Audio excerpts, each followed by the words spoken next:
Hi everyone. So welcome back to the lecture series on state space modeling and analysis. So far we have seen 8 lectures on mostly on state space modeling. So what we have seen so far is presented here. We took a system. We can take any system, whether it is electrical or mechanical system, it doesn't matter, which is given an input of u of t and an output is y of t. So if I have such a system, I can write the differential equations for the system. Once I write the differential equation for the system, I can model it either in S domain or in the time domain itself. If I want to do the modeling in S domain, I have to take the Laplace transform and I will get a model like this in this form. Y of s is equal to g of s into u of s. We call this model as the transfer function model. Or I can remain in the time domain itself and I can write this differential equation as a set of first order differential equations and along with an output equation. And the set of first order equations, I can convert it into a matrix form, and the output equations also I can convert it into a matrix form, and I can present the entire set of equations in this form, in this matrix form, that is x dot of t is equal to a x of t into plus d u of t, and y of t is equal to c x of t plus du of t. We call this model as the state space model, and the first equation we call it as a state equation, and the second equation we call it as the output equation. Okay, so and also we understood that these models can be transformed from one to another. For example, the transfer function model can be transformed into the state space model, and the state space model can be transformed to the transfer function model, because in transfer function in the Laplace domain or in S domain, I have got some specific tools, especially the frequency domain analysis. I can do very well in the S domain. If I am in S domain, or if I have the transfer function model, I can do the frequency domain analysis. Or in some case, that state feedback design or in observer design have to be there in the time domain or the state space model. So sometimes I may have to switch from one model to the other.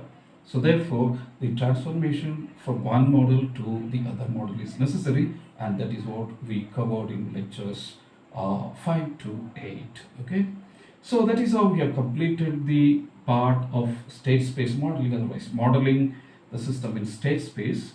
And now we are moving on to state space analysis. Okay, analysis, when it comes to analysis, the first thing what comes to us is the time domain analysis. If you are in S transfer function or in S domain, how do we do the time domain analysis? Time domain analysis is getting an expression for the output y of t. Okay, so how we do the time domain analysis in the transfer function model? What we do is we take a single input and single output, even if this model represents or includes multiple inputs and multiple outputs. If I am going to do the analysis, time domain analysis, I have to take a single input and single output. In that case, I will write it as a transfer function. Then my y of t, I will get it as an inverse Laplace transform of y of s. Okay, so this is how I get the time domain expression back, expression of y of t back in the time domain. Okay, so if you take the state space model, how do we get this? So even in the state space, what I have to get is y of t. Okay, y of t is already there. If you look at the difference, here the y of t is a scalar quantity or a single output, but this y of t is not a single output. It can have multiple outputs, that is y1 to ym. Okay, if I say m, there are m number of inputs. So this y of t I have it already. Y of t is the output, but it is a function of, or it is a combination of x of t and u of t. U of t is known to us. If u of t is known to us, then what I should know to calculate this output, the solution, okay, to get this output from this state space model is x of t. Okay, so therefore if I know x of t, I can get y of t. How do I get y of t? Sorry, how do I get x of t? This is the set of differential equations. I need to solve this state equation, then I will get x of t. Once I get x of t, I can get y of t. Therefore, altogether, solution of the state space model means it is nothing but solution. Otherwise, solution is nothing but getting x of t by solving the state equation. That's what we call it as the solution for the state space model. Okay, so the question is, how can I get the state space model? Sorry, the solution of the state space model. One way is I can solve this numerically. I can solve it.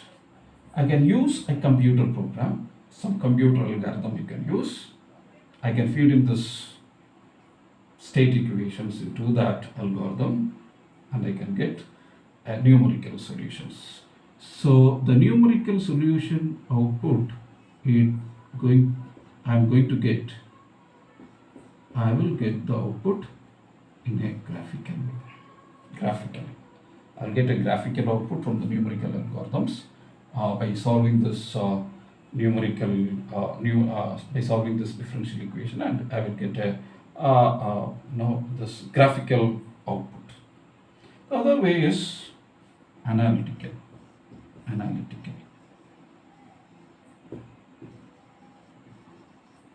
Why do I need an analytical solution? That is a question, right? Sometimes to get an insight into the system, maybe we will simplify a larger system into a simple system, and we will try to get an analytical solution or a closed form of the solution for this state space equation or state equation.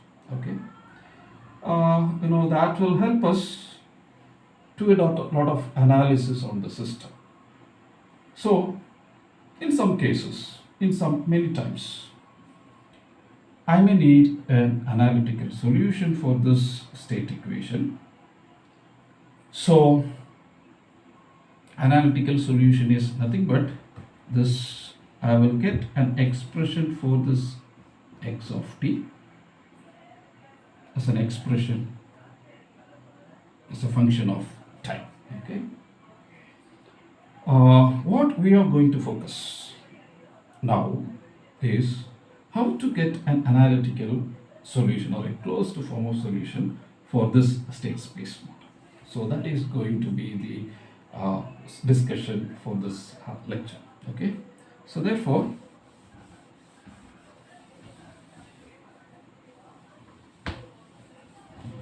we need to get the solution for this state space model. So solutions for state space model is nothing but getting x of t. So to get x of t, I need not take this output equation. I can just take this state equation and I can solve this. Okay. So let me take the state equation alone.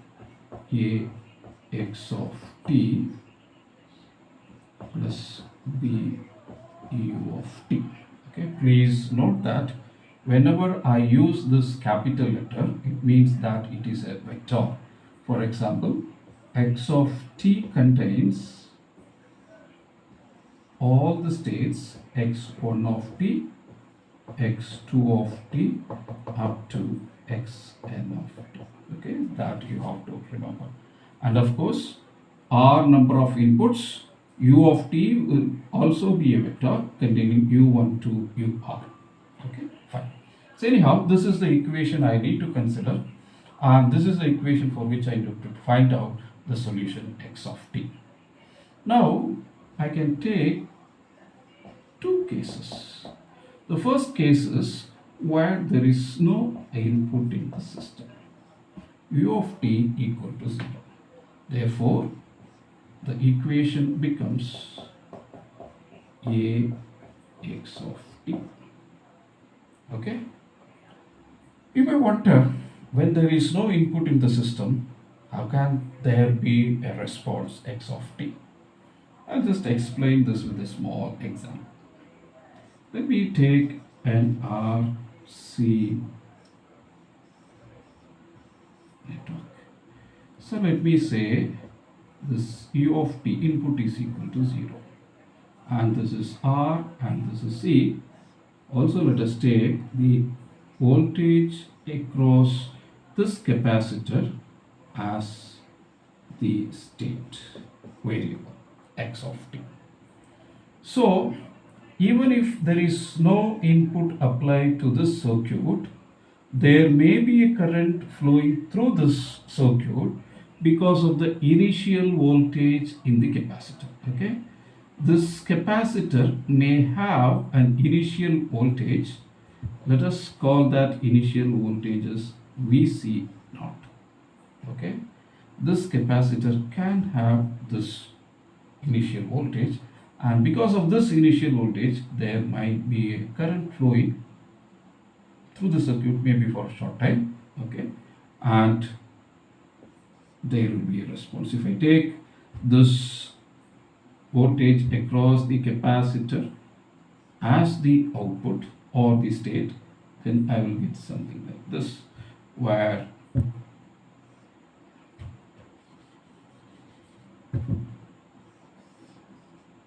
t, this is x of t, initial value will be Vc naught, and from this Vc naught it will decay to a value of 0. Now this is what I am going to call it as the x of t here, and the initial value I will call it as x naught. Okay, initial value of the state.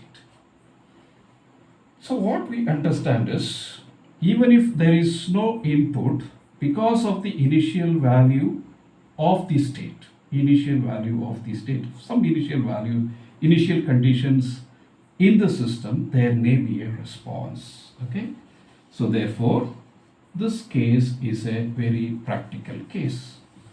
U of t equal to 0 is a very practical case. So, but when I take U of t equal to 0, what I have to take is x of t naught, that is t naught is the time from which I am going to start. X of t naught, let me take it as x0, x naught. Okay, so this is the first case. So this, since there is no input, I call this state equation as unforced state equation.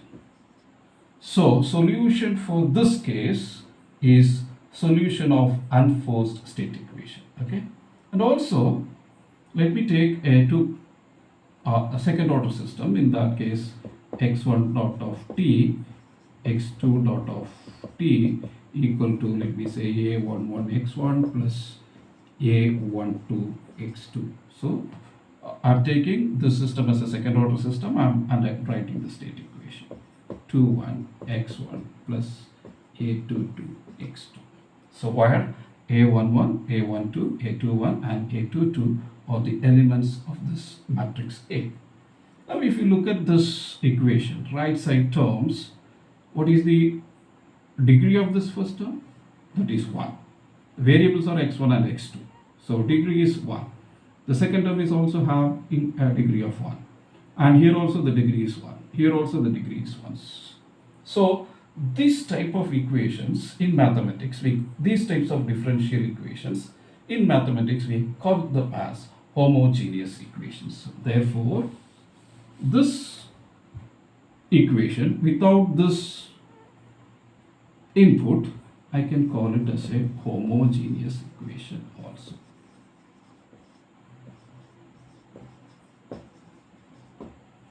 So my first case is finding the solution for an unforced state equation or finding a solution for the homogeneous first order homogeneous differential equation. Okay, right.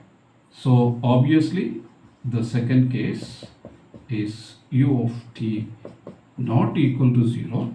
So therefore the second case is x dot of t is equal to a x of t plus b into u of t, and of course even in that case there may be initial conditions x naught.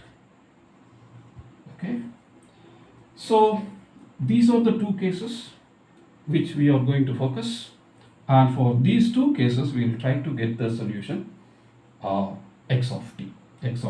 We will try to get the solution x of t. Okay, right. So first let us take the case of the unforced state equation, or the solution of a homogeneous equation. Solution of a homogeneous equation. Okay, that is what is the case 1. So case 1, solution of unforced state equation, or you can call this as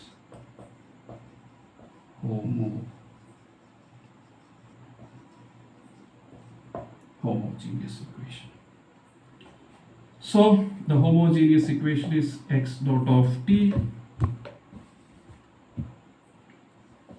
x dot of t is equal to ax of t.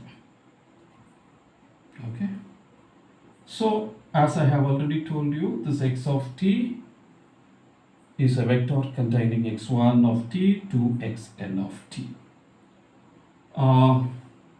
Just before going into the solution of this state equation of order n, let me take a simple case, that is with a single state variable, that is a first order system.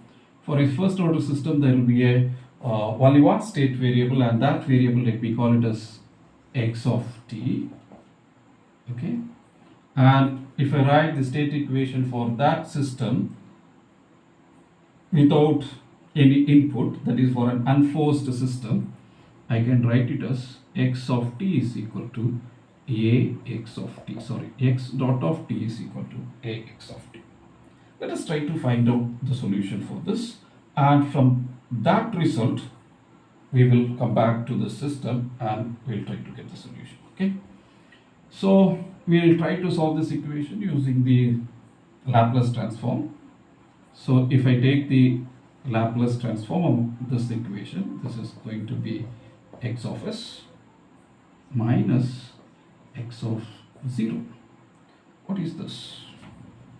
This is the initial condition. Okay, a into x of s. Please note that usually when we do this Laplace transformation for finding out the transfer function, we will omit this x of 0. Otherwise the initial condition we will omit. Why? Because that is how the transfer function is defined. The transfer function is the Laplace transform of the output by the Laplace transform of the input when the initial conditions are 0. Okay, so but since the advantage of the state space equation is that I can include this initial conditions also, there is no need to neglect that. So I'm just taking the initial condition also. This is the actual definition, or the actual Laplace transform for the first order derivative. Okay, so if that is the case, so I can write it as s minus a into x of s equal to x of 0. That is x of s is equal to 1 by s minus a into x of 0. That is, if I take the inverse Laplace transformation, x of t is equal to e power at and x of 0.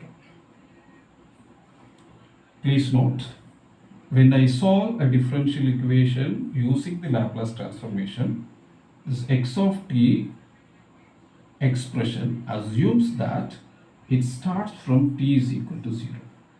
Okay? It need not be true. It can be from t is equal to t naught also. So this solution, what I get here is valid for this condition, t is equal to t naught. But it can be from t is equal to it can be from t is equal to t naught rather than t is equal to 0. So in that case, there may be some change in the constancy. Please note that this is going to be a constant because t is equal to 0, whatever the value of x is what I have to put here, and therefore it is going to be a constant. And therefore, if I take t is equal to t naught, this can be something else. This can be something else. Okay, x of naught can be something else. So therefore, in general, I can write the solution of this equation as e power at some k value, some constant. This constant value, will depend on the value of time from which you are going to start. If you are going to start from t is equal to 0, it is simply x naught, or it may be something else. Okay. So, if this is the state equation, this is what is the solution I got. This gives me an intuition for this equation, solving this equation. Okay. Doesn't it look same? Okay. So, can I assume the solution be x of t is equal to e power, instead of small a, I have a matrix here, so I'll put it as e power at, okay, and some constant. Please note, here there was a single state variable and therefore this k was a scalar quantity or a single one-dimensional quantity, but here this x of t is a vector and therefore this k also will be a vector containing maybe k1 to kn. Okay, so let me assume this is going to be the solution for this differential equation. Okay, it may be true or may not be true. Let us examine. So how do you examine it? I will differentiate this. When I differentiate this, if I get back this state equation, this original equation, then obviously this is going to be the solution. So just let us try. So let us differentiate this equation on both sides. X of t is equal to d by dt of e power at k. So this I can write it as x dot of t. So this is constant, therefore I have to differentiate this. Okay, so if I differentiate this, what do I get? E power at. Then what will I get? Oh, a, okay, e power at. So the derivative of this is a and this is k. What is e power at k? X of t. So I can write it as a x of t. So x dot of t is equal to a x of t. So what I understood is, this was my equation. I assumed some solution based on that intuition. Now when I differentiated it, I got the same equation back. So obviously, this is the solution of this differential equation. Okay? So this is the solution now. This is the solution.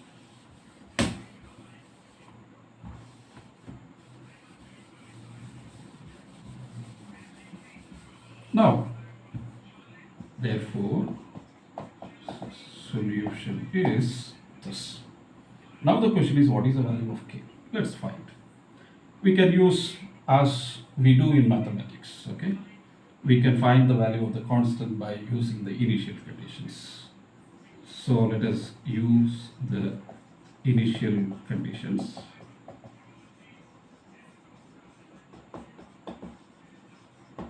So that is when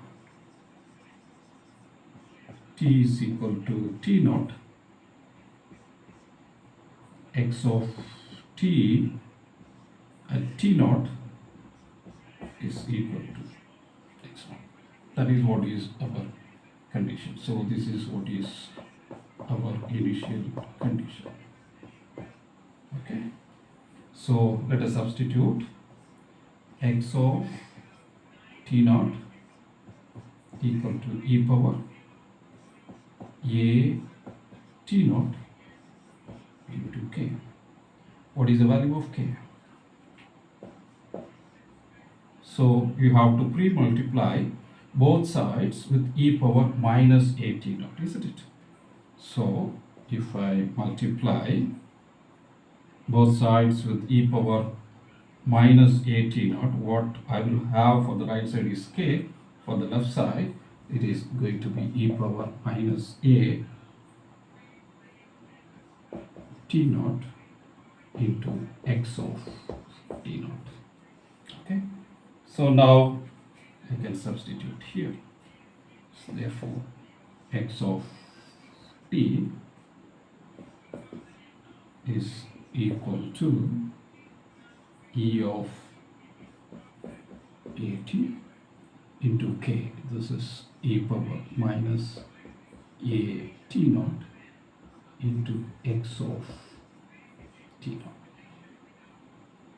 So that is x of t is equal to e power a into t minus t naught into x of t naught. This is the solution for this homogeneous equation. Okay. But now, if t is equal to or t naught is equal to 0, then this equation becomes x of t is equal to e power a t into x of naught, where t naught is equal to 0. Okay. This is a very generic solution, and this is a specific case where t naught is taken as 0. Okay. So if this is the equation, this is the solution. Look at this equation now. So at t is equal to 0 or at t is equal to t naught, what is the value of x of t? You can put t is equal to 0 here, or if you can put t is equal to t naught here, e power 0 it becomes, it is 1, e power 0 is 1, and x of t is equal to x of t naught, or x of t is equal to x of naught. Okay. And that is the value of the state variables at x of t is equal to t naught or t is equal to 0. Now, if t is equal to t1 or some value, what you do? You just substitute the value of t here or here, and you will have a value for this e power at and multiply this e power at by x of t naught or x of naught. You get the new value of the state variable, So this e power at helps me to find out the transition of the state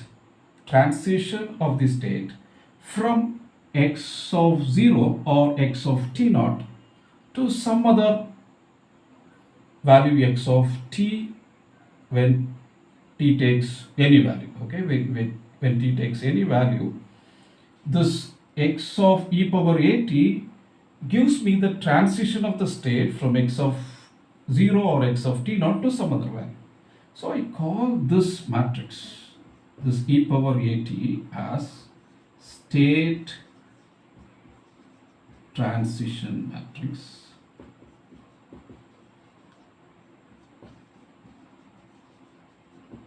State transition matrix. Usually, this state transition matrix e power at is written as phi of t.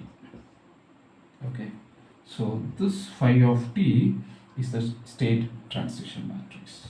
Therefore, I can write the equation or the solution of this equation as e power a t minus t naught into x of t naught, or phi of t minus t naught into x of t naught.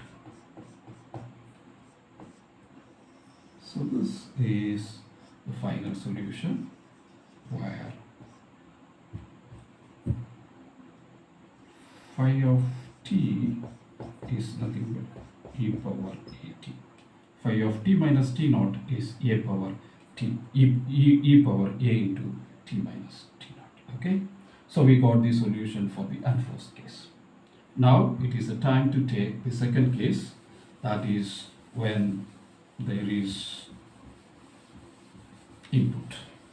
When there is input, in that case, this becomes a solution of a forced state equation, or now it becomes a non-homogeneous equation. Non-homogeneous equation. Okay. So let us try to find out this solution of the state equation when there is an input. So when there is an input, the state equation is x dot of t is equal to a x of t plus b u of t. Okay, so let us solve this. So shall I write this as x dot of t minus a x of t is equal to b u of t? No problem, I have just taken this term to the side. Now let me multiply the entire equation by e power at. E power minus at, sorry. E power minus at. Okay. So if you look at this part, this is nothing but a d by dt of e power minus at and x of t.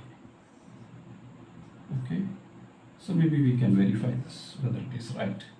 Let us differentiate d by dt of e power minus at x of t. So these are two functions. Let me call this is u and this is v. I can differentiate using this uv method. So this is going to be u dv plus v du. E power minus at. Differential of x of t is x dot of t plus, what is this? Differential of v. V is, okay, so what is the differential of u? Now du. Du is e power minus at into minus a. So this minus a I can take here, e power a, and then v is x of t. Okay, so this is what, so the same thing. So I can write this is differential of this equal to e power minus at p u of t. So I can integrate both sides, or I can take this to the other side, dt and I can integrate from t is equal to t naught to some other value. This also I will integrate from t naught to some t. So just to avoid confusion, since this is a definite integral, I can always change this variables of integration. Okay, because it is, I'll just replace by tau. Okay, so if I integrate, so this is differentiation. If I integrate, it is antiderivative of something, so therefore what I will get is this e power minus at x of t, because it's a definite integral. Let me apply the limits t naught equal to, this is some complicated integration, we will leave as it is. Okay, so this is t naught to t e power minus a tau bu of tau d tau. Okay.